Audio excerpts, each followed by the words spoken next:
السلام علیکم ورحمت الله وبرکاتہ. قدرمنو کتونکو په سکرین چې تاسو دا کومه جنې ښکاری نو دا یو پښتنه جنې ده او د خپل خاوند په خپل باندې ټول خبرې کړي دا هغه بدر سره پلی کومه. دغه یو تورسری جنې چې په خپل خوخه باندې د خپل مور پلار په خوخه باندې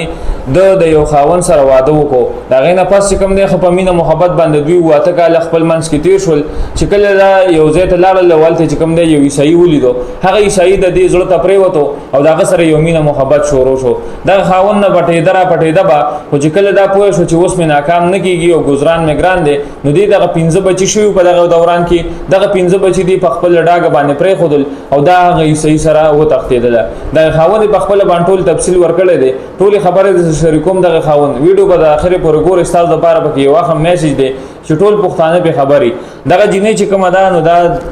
د 15 بچو نه پاس چې کوم دی د یو عیسائی الک سره تختیدل ده. خاوند په خپل باندې په سپال پازو کې یو میډیا ولته ویلي دي چې سی ویلي دی راځي هغه سره شریکوم. خو به ډیر درد کنه چې کور ولې په موبایل خبر کول عیسائی پسې تختید ته دونه خیال ساتلو سر دا ما وجنم شو دا خلک په کمنټس کې را لګي په موبایل کې چې سو کوئی چا غول خو نه وي او جاجر بره په تش کړو سو کوئی چې سم کار را سره کړو زویم دا چې کم خلک ما پورې خنداګانې کوي دا خلک دی الله ر درس پکشي ما د دې ماشوم راته وی چې ابو دا سې کارونه کې د علماء ولې نن سبا چې پچاراله پاغراله او بیا به ته جیل ته شي زره جیل نه یریدم ولې ځوان پیدا شوی دی جیل ته پاره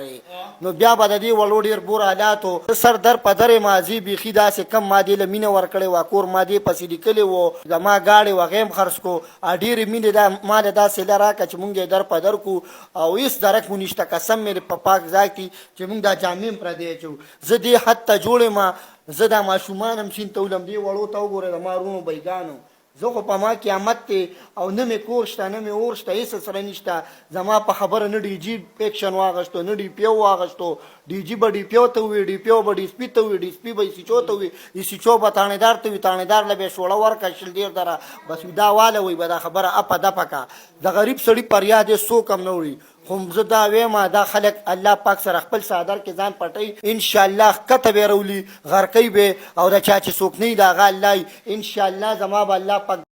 درمنو کتونکو څنګه چې د غالب په خپل الفاظو کې ویلي چې زما د خپل خزل دونه بیکچ مینه ورکړل و چې دا غمینه دی زیاته زرا ورسولم هغه مشران متل کوي کنه و چې کوم پیغلې د موبایل ورکو هغه ته دروازې مو بندوا هغه ته هر وخت دروازې کولاوي. نو زه تاسو ټول ته درخواست کوم چې دغه موبایل نن سبا ډیره زیاته د زمانہ و شرموله او دغه خلک به حیا کړل به پردې کړل به شرم کړل. دغه شان دي الک وینا ده چې ما د خپل خزل خپل کور مم پس لیکلو خپل جیداد مم پس لیکلو زما یو وګاډي و غیمرانه خرڅ کو د ډېر مینې بل کبل هم د هغه سر موبایل او هغه زما د غمینې ته ونه کتل او هغه چې کوم دی دی صحیح سره لاړه و تختیدله. زما د 15 بچی ما ته په ډک میدان باندې پرې خودل زه چې کوم دی خپل جامع هم پردی اچوم دا زما جامع ما د بل چا په غاړه کې چولې دي. نو ډېر مینې لکه بل هم د انسان دون وران شو چې هغه و تختید د کور او هغه د یو عیسائی سره دغه میسج مې په دغه توګه باندې درکو چې ډېر مینې لکه بل هم د شان دي خلکو کی چې هغه لاري جدا کی شرط چې مو خاط خوشاله آباد سي دلوي لا پامان.